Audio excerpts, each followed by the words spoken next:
Hello everyone, कैसे हैं आप सभी। उम्मीद करता हूँ आप सभी स्वस्थ मस्त और एकदम बिल्कुल ठीक होंगे। तो गाइज आई नो कि हम लोग ये वीडियोस बहुत डीले करके बना रहे हैं। उसका रीज़न ये है कि कुछ हेल्थ इश्यूज़ हैं, कुछ और भी इश्यूज़ थे, उसकी वजह से हम लोग कंटिन्यूस वीडियो नहीं बना पाए।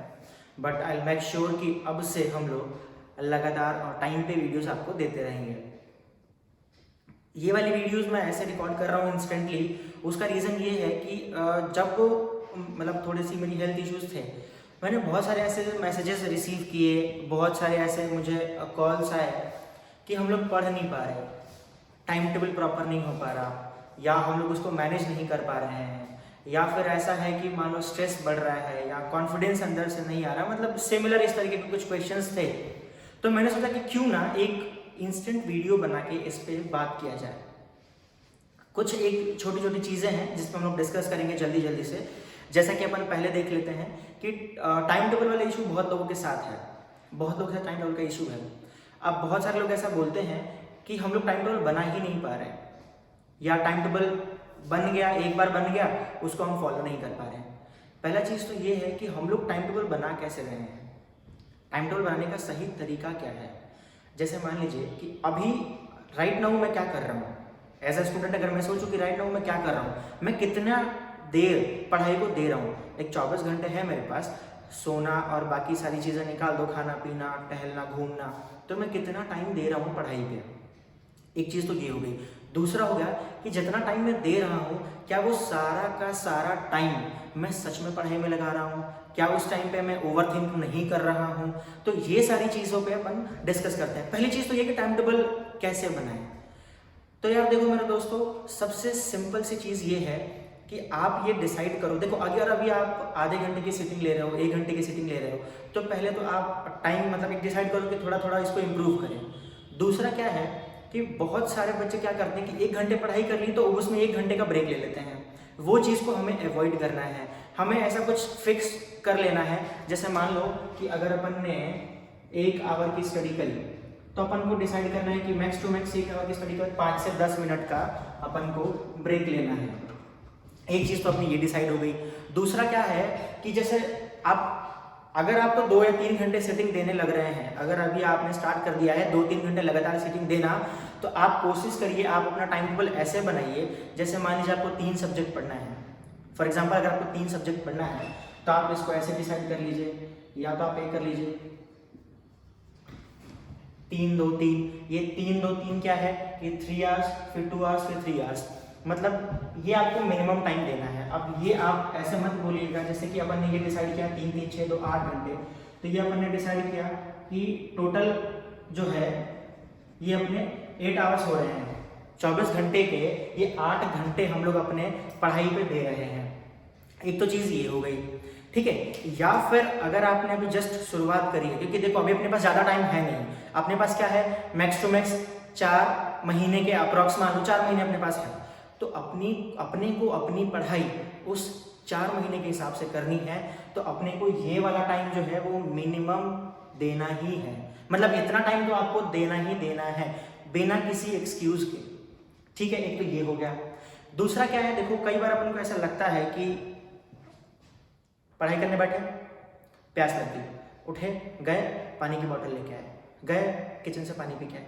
वो जो टाइम हम लोग वेस्ट करते हैं ना उस ड्यूरेशन में, वो हमारा फ्लो ही नहीं बन पाता है पढ़ाई का।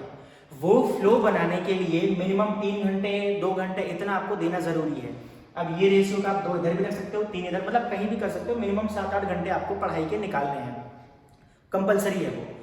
उसके बाद अपन बात करते हैं, ये वाला टाइम सबको आई थिंक क्लियर हो गया होगा। उसके बाद अपन डिस्कस करेंगे कि मतलब क्या कैसे पढ़ना चाहिए या क्या पढ़ना चाहिए, सही तरीका क्या है। दूसरा अपन एक गलती करते हैं, जैसे मैं अभी बीच में डिस्कस करूँ खाने को लेकर। अब अपन क्या करेंगे, पूरा पेट भर के खा लिया, बढ़िया कुछ भी बना, पेट भर के खाना खा लिया। अब उसमें क्या होता है, जो दिमाग की ऑक्सीजन है वो अपने खाने पचाने में ही दिमाग लगा रहेगा उसका, कि चलो पचाते हैं खाना। तो अपने को यूजफुल पढ़ाई बहुत कम हो पाती है। उसके लिए क्या है, जितना ज़रूरत महसूस हो रहा है उतना ही खाएं हम लोग, ठीक है। प्लस उसका भी टाइम होना चाहिए कि आप कैसे इन चीज़ों को मैनेज कर रहे हैं। प्लस ये टाइम टेबल बन गया अपना। अब क्या होता है, जैसे बहुत सारे लोग इसमें पूछेंगे कि सर ये तो हमारे 3 मेजर सब्जेक्ट्स हो गए, जैसे पीसीएम या पीसीबी हो गया। अब अगर कोई जैसे 12th क्लास में है, अब वो बोर्ड की प्रिपरेशन भी कर रहा है नो डाउट, तो एक्स्ट्रा सब्जेक्ट्स भी होंगे। जैसे मान लो अगर आपको इंग्लिश होंगे तो आप इनमें से कभी भी इधर इधर इधर कहीं भी आधे घंटे ऐड कर दो, या फिर इन 3 के अलावा आधे घंटे 1 घंटे और ले लो। अभी से अपने पास बहुत प्रॉपर टाइम है। अगर अपन चाहें तो इंग्लिश का 1 चैप्टर आज रिवीजन कर लिया, 1 चैप्टर कल कर लेंगे। ऐसा अगर अपन इतना इतना भी रिवीजन करें तो ईजिली रिवीजन हो जाएगा। ये तो हो गई कि जिनको इस बार अभी बोर्ड देना है। वो स्टूडेंट जिनको बोर्ड नहीं देना, जो ड्रॉपर्स हैं, उनके लिए पहली बात तो ये है कि आप अपने दिमाग में ये चीज़ बिल्कुल कहीं से कहीं तक भी नहीं लाएंगे कि आपसे नहीं हो पा रहा, आप नहीं कर पा रहे हैं, या क्या होगा इस बार नहीं होगा तो। क्योंकि आपको पता है, आपने देख लिया 1 बार या 2 बार ट्राई एग्जाम दिया होगा, नहीं हुआ तो क्या हुआ, कुछ ज़्यादा नहीं बिगड़ा है। बस ये है कि इस बार नहीं बिगड़ने देना है। जो थोड़ा बहुत बिगड़ा था पिछले साल, वो इस बार नहीं बिगड़ने देना है। अभी से उठना है, अभी से शुरुआत करनी है और अभी से दौड़ना है। जीत पक्की होगी, ये बात पक्का है। तो क्या करना है आपको, आपके पास पूरा प्लान है, पूरी स्टडीज़ हैं। आपको रिवीजन का एक फटाफट से ऐसा टाइम टेबल बना लेना है रिवीजन के हिसाब से, और उसको फॉलो करने में लग जाना है। आपको देखना है कि क्या क्या चैप्टर्स हो गए हैं, आप उसको निकालिए, आप उसको एनालिसिस कर लीजिए। जो चैप्टर आपके बहुत स्ट्रांग हैं उनको तो आप कम टाइम देंगे, चल जाएगा। जो चैप्टर वीक हैं, या लास्ट ईयर के पेपर आप निकालिए, पेपर का एनालिसिस कीजिए। या अभी जैसे आप टेस्ट चल रहे होंगे, कुछ के माइनर मेजर जो भी टेस्ट चलते हैं, जिसके हिसाब से वो चल रहे होंगे, आपने टेस्ट दिया होगा, आपको पता है कि हमने कहाँ मिस्टेक करी। जिन पॉइंट्स पे आपने मिस्टेक करी है उन पॉइंट को नोट डाउन करिए, या जो टॉपिक आपको नहीं आता उसको नोट डाउन करिए। और नोट डाउन करने के साथ आप एक चीज़ की श्योरिटी हमेशा रखिए कि आप, अब क्या होता है कि मान लो पेपर एनालिसिस किया मैंने, फॉर एग्जांपल मान लो मैंने पेपर एनालिसिस किया और अपन ने ये क्वेश्चंस लिख दिए कुछ, चलो अपन यहाँ लिख लेते हैं कि मान लो अपने 5 क्वेश्चन ये करेक्ट हो गए, ठीक है, 5 क्वेश्चन ये सही हो गए, ठीक है। 2 क्वेश्चन अपन ने अनअटेम्प्ट कर दिया कि अपन ने अटेम्प्ट ही नहीं किया, ठीक है, या एनए कर लीजिए, इसको नॉट अटेम्प्ट कर लेते हैं, ठीक है। एक क्वेश्चन ऐसा रहा जो अपन ने यहाँ पे कुछ मिस्टेक कर दी तो वो रॉन्ग हो गया। अब अपन एनालिसिस कैसे करेंगे पेपर का कि ये तो चलिए ठीक है। अब ठीक है तो इसका मतलब ये नहीं कि अपन को इस चीज को पढ़ना ही नहीं, इसको भी पढ़ना है। ये जो नहीं अटेम्प्ट किया अपन ने उसको मार्क डालिए, आप यहाँ पे रिमार्क डालिए, जैसे आपने यहाँ पे रिमार्क लगा दिया, ठीक है, कि ये अटेम्प्ट नहीं हुआ तो उसका रीजन क्या था। भाई हमने टॉपिक नहीं पढ़ा, या तो हमें क्वेश्चन ध्यान नहीं आया, उसका रीजन क्या था उसको देखते हुए आपने यहाँ पर रिमार्क लगाना है। एक क्वेश्चन जो गलत हुआ वो गलत किस वजह से हुआ। मान लीजिए कैलकुलेशन मिस्टेक थी, आपने मिस्टेक करी, आपने क्वेश्चन ही गलत पढ़ लिया, या फिर आपने कैलकुलेशन गलत कर दिया। इस चीज़ को रखना है और इस चीज़ को यहाँ पर रिमार्क लगाना है। और नेक्स्ट टाइम जब भी हम उस क्वेश्चन पर डिस्कस करें या उस क्वेश्चन को देखें तो हम फटाफट से ये सोचना चाहिए कि ये वाली जो सिली मिस्टेक हमने यहाँ पे करी है वो नेक्स्ट टाइम हमसे ना हो, या हम कोशिश करें उसको अवॉइड करने के लिए। तो 2 चीज़ें तो आपको फटाफट से कर लेनी है। एक हमने यहाँ पर डिस्कस कर लिया जिन 12th के लिए है, एक हमने डिस्कस किया कि रिपीटर है। देखिए हमेशा एक चीज़ का ध्यान रखना होता है कि हम लोग अपना एनालिसिस जरूर करें। टाइम टेबल बनाना जरूरी क्यों है, क्योंकि टाइम टेबल से क्या होता है कि हम खुद को एनालिसिस करते हैं। बहुत सारे लोग बनाते इस डर से नहीं है कि यार मैं फॉलो नहीं कर पाया तो मैं और परेशान हो जाऊंगा।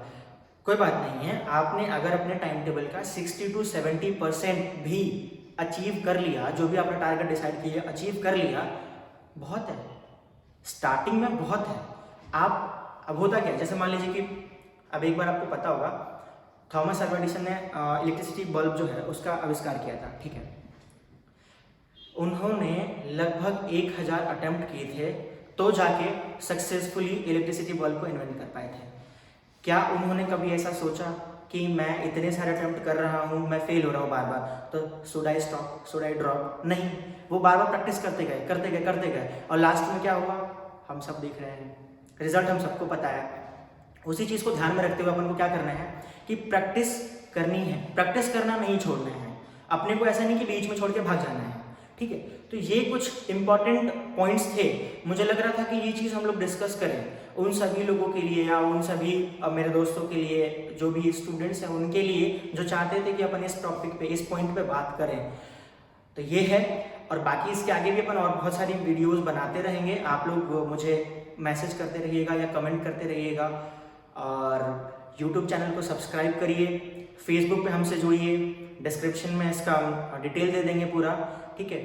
हमने व्हाट्सएप ग्रुप वगैरह जो भी है हम लोग, टेलीग्राम ग्रुप वगैरह सबका डिस्क्रिप्शन में मैं लिंक डाल दूंगा, आप वहाँ पे आइए, जुड़िए और मिलके एक बेहतरीन कल की शुरुआत करते हैं। Thank you guys.